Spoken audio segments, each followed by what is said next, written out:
So welcome back for this very last video lecture for today. And let's briefly talk about sleeping patents, which are kind of an interesting phenomenon because typically you would want to register a patent because you want to commercialize it. Or do you? Let's have a look. So there's generally a phenomenon that we can see that companies often apply for relatively minor patents,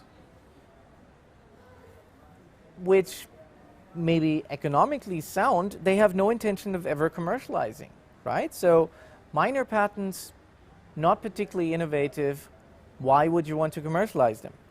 But then to take a step back, why would you even register them? Well, the idea is a strategic one.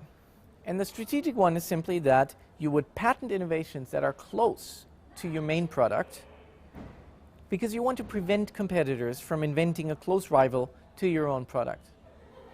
So in other words, you want to maintain a monopoly position. You want to make it difficult for others who want to produce something that's fairly similar to your own product. Right? So put yourself in the shoes of some innovator. That innovator has just come up with a new product. That new product is protected by a patent. But of course others, competitors, see that there are high profits to be made, and so as a result, they want to get a piece of the pie. So they can't produce an exact carbon copy because it's patent protected. But they could try to invent around. They could invent something that's fairly similar to the main product and get parts of that profit.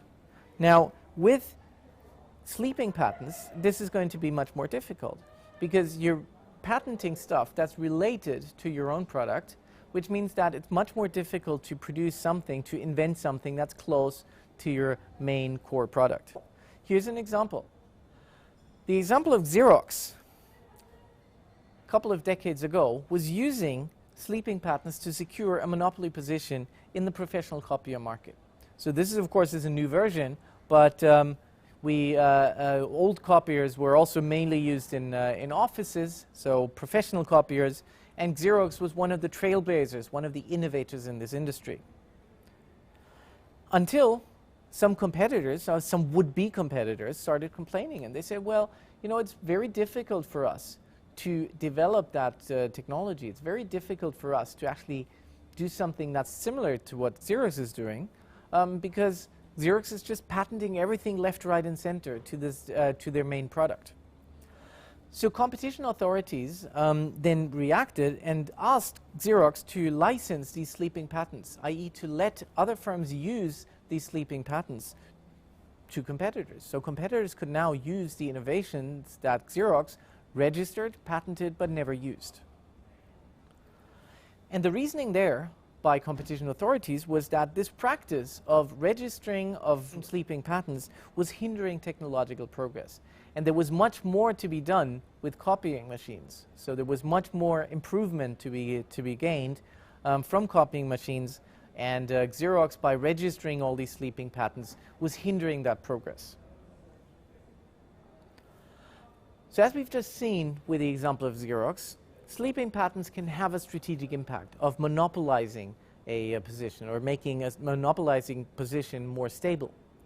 So firms might have an interest in undertaking R&D in a field that's related to their current product, even though they're not really interested in commercializing the output of that particular R&D project.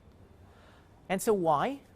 By patenting innovations that are close to their own product, firms can of course preempt potential competitors from developing similar products that might turn out as competitors to the own product.